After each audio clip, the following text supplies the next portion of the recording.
Baiklah, Assalamualaikum warahmatullahi wabarakatuh. Waalaikumsalam warahmatullahi wabarakatuh. Eh, Baiklah, perkenalkan saya Messi Wadara Putri dengan NIM 22003112 sebagai moderator dan Tasya Helena Putri dengan NIM 22003220 sebagai pemateri 1, Fatin Suwana 22003179 sebagai pemateri 2, dan Algos Ihsan dengan NIM 22086162 sebagai pemateri 3. Baiklah, saya sebagai perwakilan dari kelompok 7, kami akan membawakan materi tentang menganalisis jenis-jenis layanan BK. Untuk pemateri pertama, yaitu Tasya Herina Putri, kami persilakan.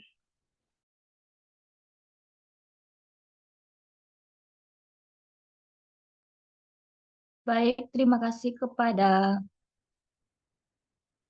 moderator. Di sini saya Tasya Rina Putri ingin mempresentasikan tentang eh, layanan orientasi. Layanan orientasi dapat dianggap oleh siswa baru atau orang tua sebagai pengalaman lingkungan sekolah atau perayaan lainnya di mana siswa baru saja tiba. Layanan orientasi adalah layanan bimbingan dan konseling yang membantu siswa memahami lingkungan, misalnya sekolah, yang baru mereka masuki, sehingga siswa lebih mudah dan lancar dalam menjalankan perannya di lingkungan baru.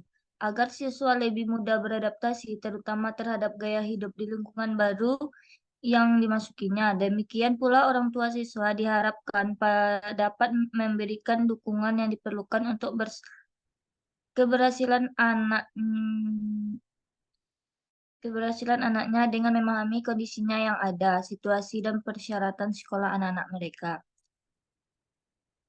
Prayitno mengemukakan layanan orientasi sebagai berikut. Yang pertama yaitu sistem penyelenggaraan pendidikan pada umumnya. Yang kedua yaitu kurikulum yang ada. Yang ketiga penyelenggaraan pengajaran. Yang keempat kegiatan belajar siswa yang diharapkan. Yang kelima sistem penilaian, ujian ujian kenaikan kelas. Yang keenam fasilitas dan sumber belajar yang ada.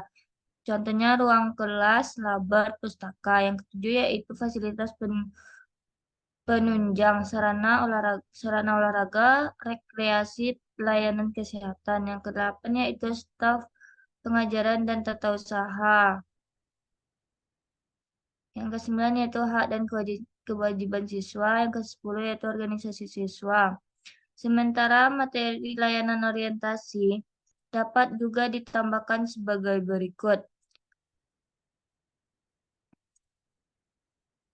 Pertama yaitu layanan orientasi, materi pengembangan pribadi karakter, yaitu objek-objek orientasi sebagai berikut. Pertama, fasilitas olahraga, latihan binaraga, dan bela diri. Yang kedua yaitu sanggar seni dan budaya. Yang ketiga, tempat peribat, peribadatan. Yang keempat, rehabilitasi penderita narkoba.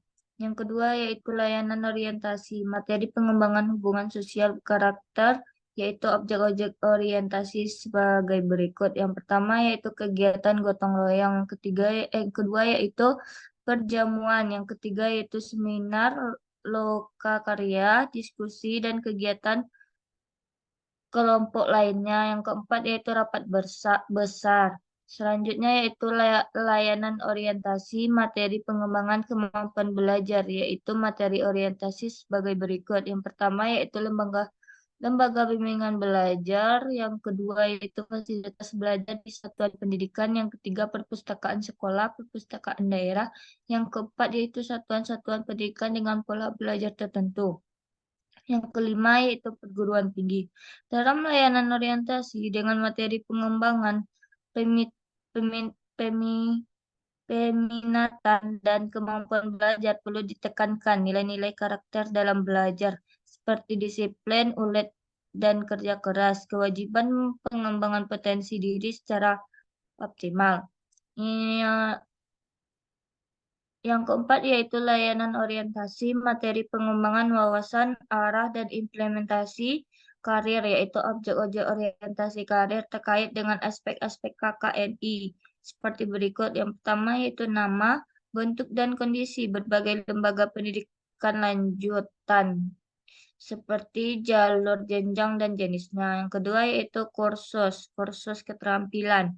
Yang ketiga yaitu bengkel. Yang keempat perusahaan atau pabrik industri. Yang kelima kantor. Yang keenam perkebunan, pertanian, perikanan, dan pertambangan. Dalam layanan orientasi dengan materi pengembangan peminatan, wawasan, arah, dan implementasi karir perlu ditekankan nilai-nilai karakter dalam bekerja seperti disiplin, ulet, dan kerja keras, jujur, produktif, nilai tambah, manfaat untuk diri sendiri, orang lain, dan lingkungan. Mungkin itu saja yang dapat saya sampaikan. Saya kembalikan kepada moderator.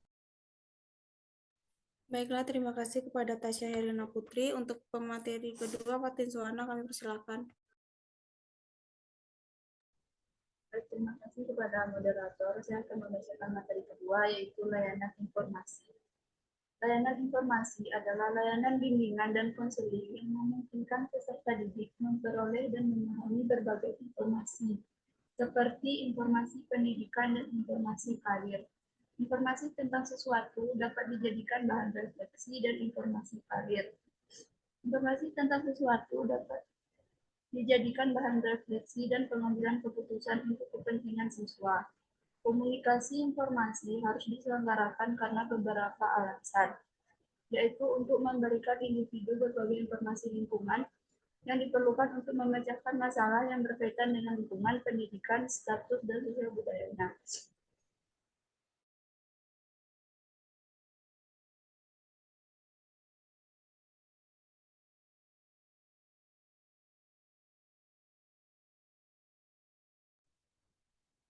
Yang kedua, untuk memungkinkan masyarakat menentukan sendiri arah hidupnya, dengan kata lain diasumsikan bahwa berdasarkan informasi yang diberikan, masyarakat dapat membuat rencana dan keputusan di masa depan, serta memikul tanggung jawab atas rencana dan keputusan yang diambil.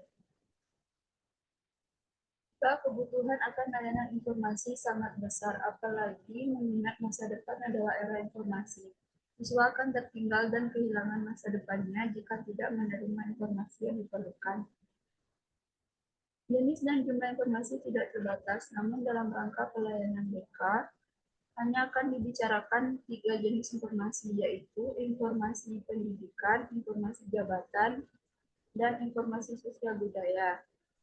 Informasi pendidikan. Dalam lembaga pendidikan, siswa sering dihadapkan pada masalah atau kesulitan seperti kesulitan menentukan program studi, penyesuaian diri dengan program studi, penyesuaian diri terhadap suasana belajar, itu sekolah, pemilihan sekolah, dan lain-lain. B. Informasi jabatan. Saat transisi dari dunia pendidikan ke dunia kerja, merupakan masa yang sangat sulit. Kesulitan itu tidak saja dalam mendapatkan jenis pekerjaan yang cocok, tetapi juga pada penyesuaian diri dengan suasana kerja yang baru dimasuki. Oleh sebab itu, pengetahuan dan penghayatan tentang pekerjaan atau jabatan yang akan dimasuki diperoleh melalui penyajian layanan informasi jabatan. C. Informasi sosial budaya. Informasi sosial budaya sangat perlu diberikan pada siswa. Hal ini dimaksudkan untuk membekali para siswa dengan pengetahuan tentang keadaan sosial budaya. Berkenaan dengan informasi sosial budaya, Prayitno menganjurkan materi yaitu macam-macam suku bangsa, adat istiadat dan kebiasaan, agama dan kepercayaan, bahasa terutama istilah yang dapat menimbulkan kesalahpahaman suku bangsa lainnya, potensi daerah, kekhususan masyarakat atau daerah tertentu. Apkin 2013 memaparkan bahwa yang pertama, layanan informasi, yaitu informasi tentang pengembangan potensi, kemampuan, dan kondisi pribadi yang berkarakter seperti kecerdasan, bakat, minat, karakteristik pribadi, tugas perkembangan, gejala perkembangan tertentu, perbedaan individu, dan keunikan diri. Yang kedua, layanan informasi, yaitu informasi tentang potensi, kemampuan, dan kondisi hubungan sosial yang berkarakter, seperti pemahaman terhadap orang lain, etiket berteman, hubungan antar remaja, hubungan dalam keluarga, hubungan dengan guru, orang tua, pimpinan masyarakat, dan data sosiogram. Yang C, layanan informasi, yaitu informasi tentang potensi, kemampuan, kegiatan, dan hasil belajar. Seperti satu, peminatan dan belajar, peminatan akademik, vokasional, dan studi lanjutan. Dua, sistem kredit semester. Tiga, belajar. Empat, kegiatan belajar di dalam kelas. Lima, belajar kelompok. Enam, belajar mandiri. Tujuh, hasil belajar mata pelajaran. 8, persiapan ulangan, UAS, dan UAN. D, layanan informasi, yaitu informasi tentang potensi, kemampuan, arah, dan kondisi karir, termasuk aspek yang disebut dalam KKNI, seperti hubungan antar bakat, minat, pekerjaan dan pendidikan, persyaratan karir, pendidikan umum dan pendidikan kejuruan, informasi karir atau pekerjaan atau pendidikan. Baik, sekian dari saya kembalikan kepada moderator. Baiklah, terima kasih kepada Fatin Suwana. Untuk pemateri terakhir, yaitu Algau Sisan, dipersilakan. Terima. Baiklah, saya akan menyampaikan materi yang selanjutnya. Layanan penempatan dan penyaluran. Layanan penempatan dan penyaluran merupakan salah satu jenis layanan yang memungkinkan siswa memperoleh penempatan dan penyaluran belajar, jurusan atau program studi, program latihan, dan lain-lain. Layanan ini memberi kemungkinan kepada siswa berada pada posisi dan pilihan yang tepat sesuai dengan potensi, bakat, dan minat siswa. Secara umum, materi layanan penempatan dan penyaluran dapat berupa: yang pertama, penempatan kelas. Program penempatan dan penyaluran dapat berupa studi atau jurusan, kegiatan ekstrakurikuler yang dapat menunjang pengembangan sikap, kebiasaan, kemampuan, minat, dan lain-lain. Yang kedua, penempatan dan penyaluran dalam kelompok belajar dan organisasi kesiswaan, serta kegiatan sosial sekolah. Yang ketiga, membantu dan kegiatan program khusus sesuai dengan kebutuhan siswa, baik pengajaran, perbaikan, maupun program pengayaan dan seleksi masuk perguruan tinggi. Yang keempat, menempatkan dan menyalurkan siswa pada kelompok yang membahas pilihan khusus program studi sesuai dengan rencana karir. Kelompok latihan sesuai dengan rencana karir, kelompok latihan, keterampilan, dan kegiatan ekstrakurikuler. 4. Layanan pembelajaran atau konten. Layanan pembelajaran adalah layanan BK yang memungkinkan siswa mengembangkan diri dengan sikap dan kebiasaan belajar yang baik. Materi yang dapat diangkat melalui layanan ini seperti: yang pertama, pengenalan siswa yang mengalami masalah belajar tentang kemampuan, motivasi, sikap, dan kebiasaan belajar. Yang kedua, pengembangan motivasi, sikap, dan kebiasaan belajar yang baik. Yang ketiga, pengembangan keterampilan belajar, membaca, mencatat, bertanya, dan menjawab, serta menulis. Yang keempat, program pengayaan. Untuk menemukan masalah belajar siswa dapat dilakukan dengan berbagai cara, yaitu dengan melalui tes hasil belajar, tes kemampuan dasar, skala sikap dan kebiasaan belajar, tes diagnostik, analisis hasil belajar karya wisata, dan lain-lain. Sedangkan upaya membantu siswa yang mengalami masalah belajar dapat dilakukan melalui pengajaran perbaikan, kegiatan pengayaan, peningkatan motivasi belajar, dan pengembangan sikap dan kebiasaan belajar yang efektif. Materi yang dapat diangkat melalui layanan ini seperti yang dikemukakan ABKIN sebagai berikut. Layanan yang pertama, layanan penguasaan konten. Kompetensi dan kebiasaan dalam kehidupan pribadi yang berkarakter seperti: yang pertama, mengatur jadwal kegiatan sehari-hari di rumah, sekolah, luar sekolah, atau sekolah. Yang kedua, menyampaikan kondisi diri sendiri kepada orang lain. Yang ketiga, mengambil keputusan. Yang keempat, yaitu menggunakan waktu senggang. Yang kelima, memperkuat ibadah keagamaan. Yang keenam, mengendalikan diri. Yang ketujuh, berpikir dan bersikap positif, apresiatif. Yang terakhir, mematuhi peraturan lalu lintas. B. Layanan penguasaan konten. Kompetensi dan kebiasaan dalam kehidupan sosial yang berkarakter seperti: Pertama, cara berbicara dengan orang yang berbeda-beda. Yang kedua, kemampuan berpidato. Yang ketiga, menyampaikan pendapat secara lugu kepada orang lain. Yang keempat, yaitu mendengar, memahami, dan merespon secara tepat dan positif pendapat orang lain. Yang kelima, melihat kebaikan orang lain dan mengekspresikannya. Yang keenam, menulis surat persahabatan. Yang ketujuh, mengucapkan salam, terima kasih, dan meminta maaf. Dan terakhir, kemampuan berdiskusi atau bermusyawarah. C. Layanan penguasaan konten, kompetensi, dan kebiasaan dalam kegiatan dan penguasaan bahan belajar seperti yang pertama, menyusun jadwal belajar. Yang kedua, bertanya atau menjawab di dalam kelas. Yang ketiga, meringkas materi bacaan. Yang keempat, menyusun kalimat efektif dalam paragraf. Yang kelima, menyusun laporan kegiatan atau tugas pembelajaran. Yang keenam, menyusun makalah.